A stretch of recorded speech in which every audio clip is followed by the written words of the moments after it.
guess now, finally, we can turn it over to us. We had a couple of hands up. Compañero over here. Dave Thomas, Chair of the Canadian Cuban Friendship Association of Niagara. And I got to say that it's an honor to be in the presence of one of the 5 most honorable people I think anybody could know. And honorable in the sense that you never abandoned your country, and your country never abandoned you, neither did your family, neither did your people. And you would be surprised that after December 17th, when the final 3 were released, a number of Cuban friends that emailed, telephoned, or that I was talking to in the telephone conversations said, thank us profusely for what we did. And I have to admit, our effort was so humble as to be almost embarrassing. But I would like to know, I met many people here, I'll bet you had the same experience I did, of Cuban friends thanking them. But I would like to know what kind of deals that was offered to you as one of the 5 that you resisted in order to maintain your honor with your country and your people.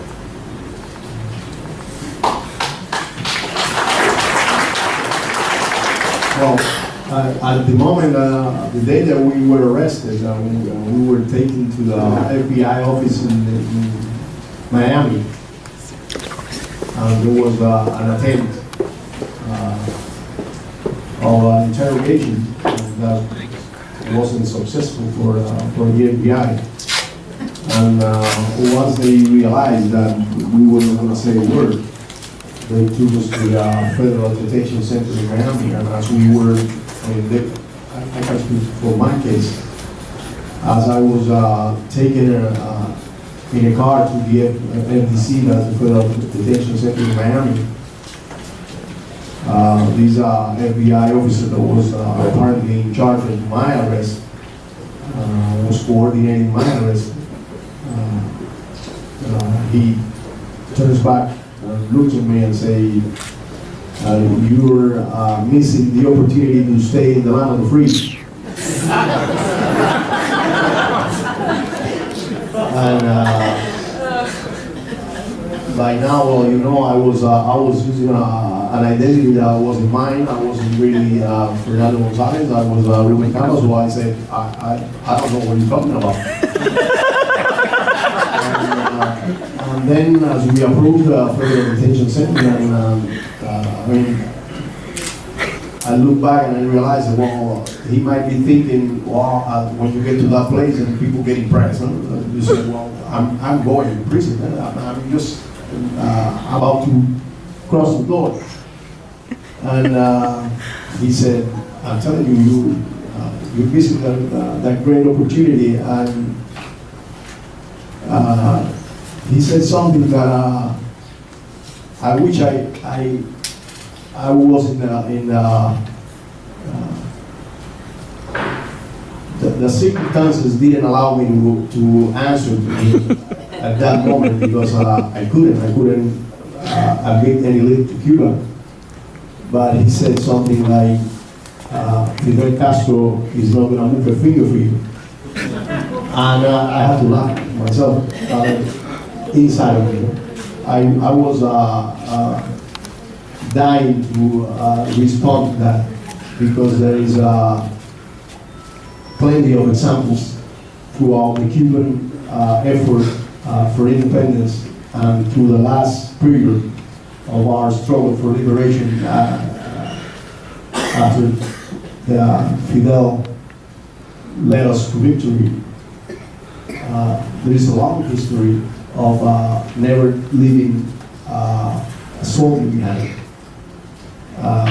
And I knew that history, but I couldn't answer to that individual, because I was not about to admit any link to Cuba. But that was the attempt. Then came the long period of isolation, which we cannot interpret as any other thing than an effort to break our will, to resist, to face the accusations that were leveled against us. And after that, there was no actual offer, but it was always underneath everything. And in the case of Tony, for example, when we went back to Miami in 2009, after so many years in prison, they still told his lawyer to ask Tony if he wanted to talk to them. And of course, he didn't do it, but in my case, that was the attempt at the beginning. They never talked, they never mentioned anything. I guess they got the message, and it's the same situation with the others. In the case of Rene, right before our trial, they sent him through his attorney a plea bargain, or a proposal for a plea bargain, and of course Rene didn't accept it. The plea bargain included a clause that it was almost like a threat. Like he didn't. It says something about this does not include or the possibility that your wife be part of any deal, and it was a veiled threat that his wife would be deported if he didn't accept the deal. And that's exactly what happened. I mean, he didn't accept the deal, and a few days later, his wife was in immigration prison, and she was deported back to Cuba. Those were the offers that I know of. In the past several months, since the release of the three still in prison, Cuban Five, and all sorts of interviews, and we all have come to know and appreciate that all five of you are extremely modest about your own contribution. But I'm sure that I speak for everybody in this room in saying that with your courage, your resolve, your inner strength to endure all of that, and all those many years of incarceration was truly exceptional, truly unparalleled. And you are an example to progressives, to youth around the world of what it means to be a genuine revolution. And we will always not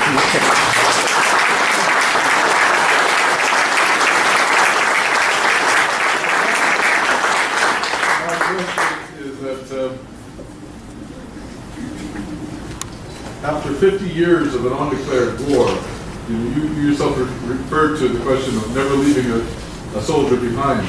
You really were prisoners of a war, a long undeclared war.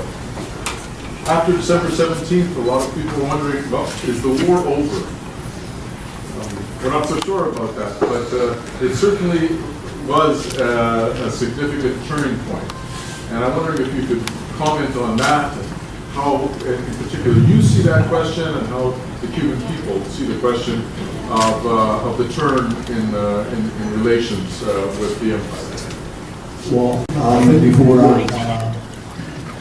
answering your question, I wanted to refer to what you said.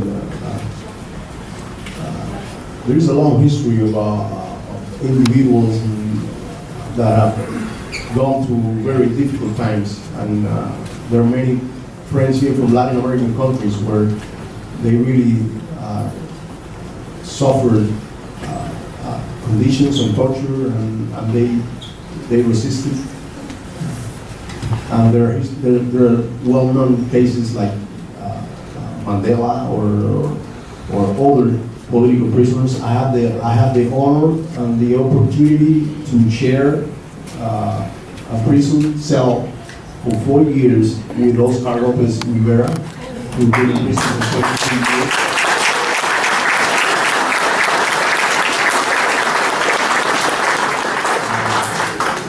In prison for 33 years now for struggling and fighting for independence of Puerto Rico.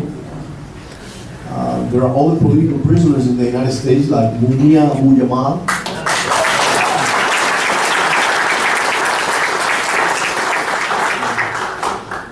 So those are individuals we learn a lot from, and that we respect and we admire.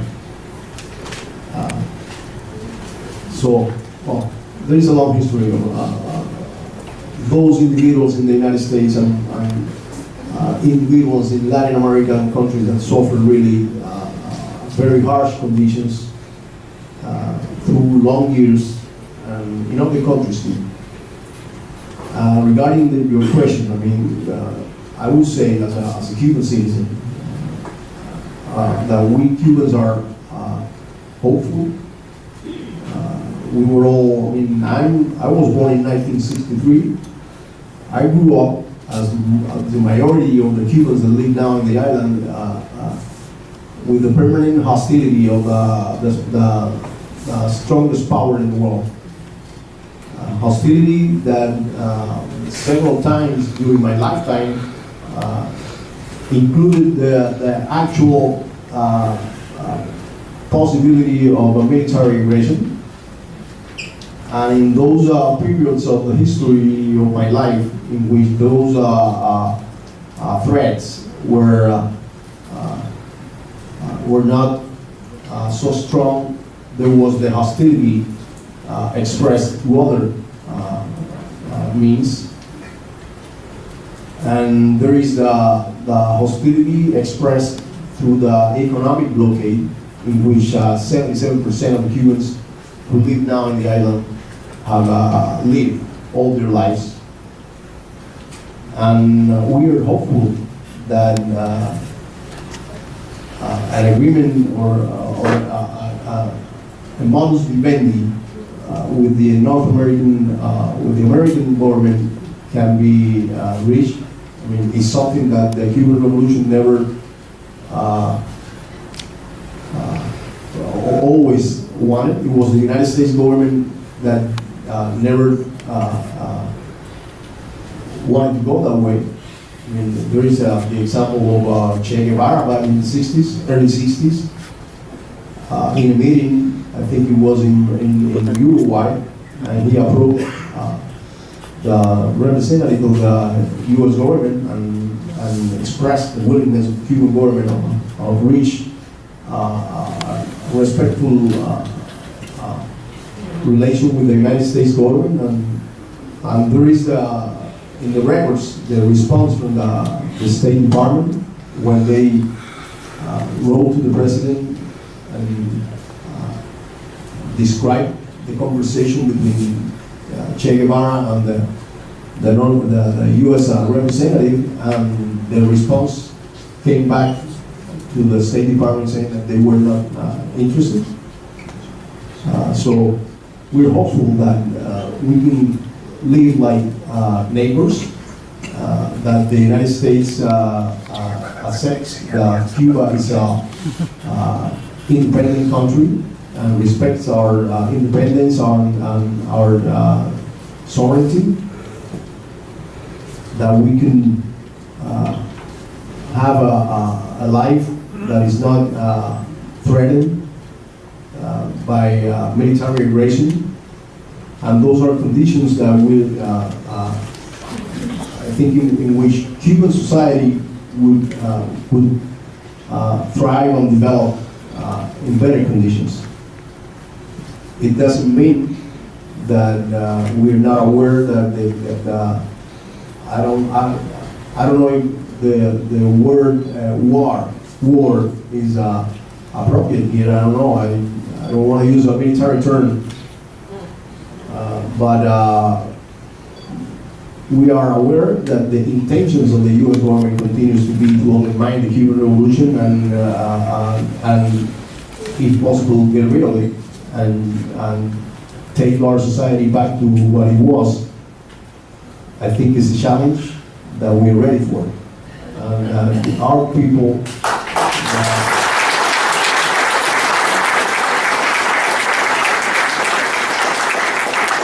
I think the level of consciousness that our people have achieved and the level of education, the level of identification with the revolution and the principle of the revolution, the knowledge of our history, the traditions of our country, of fighting for independence, of resistance, of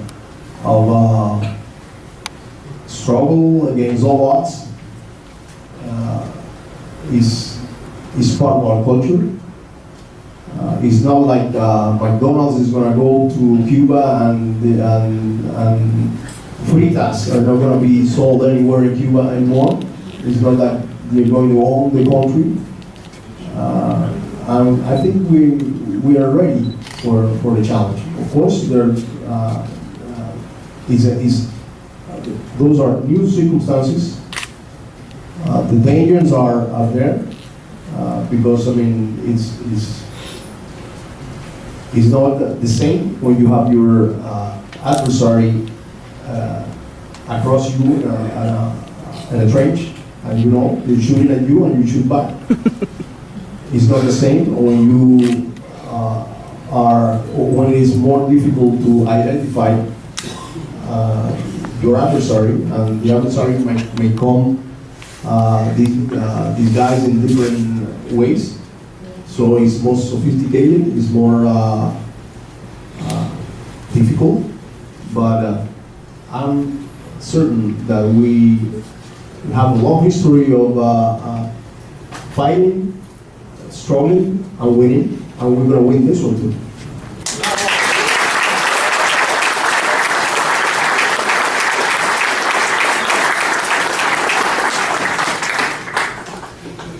My name is Julian Ickham. I was one of the founding members with Miguel and others of the Free the Five Committee Toronto. I've been involved in a lot of work around prisoner support, and I also do a lot of support for Irish Republican prisoners.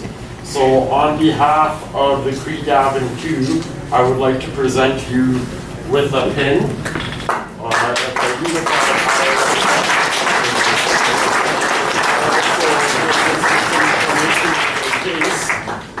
My question to you, I also want to ask a question if that's okay, as myself, is we've been seeing that the United States has been intensifying its global war in Iraq, in Afghanistan, and other places, but this has been giving breathing space for movements such as the ALBA, for the unification of the Bolivarian Revolution with Cuba, Venezuela. We're seeing the creation through the BRICS of a multipolar, or certain forces trying to push forward a multipolar world change as opposed to the US hegemony. How successful do you think this will be, and what role will Cuba play in this? Sorry, that's a long Simple question. Well, I think that, I don't know, I'm not a political scientist, but I think that we have a reality. I mean, just looking at Latin America, Latin America today is nothing like Latin America 20 years ago.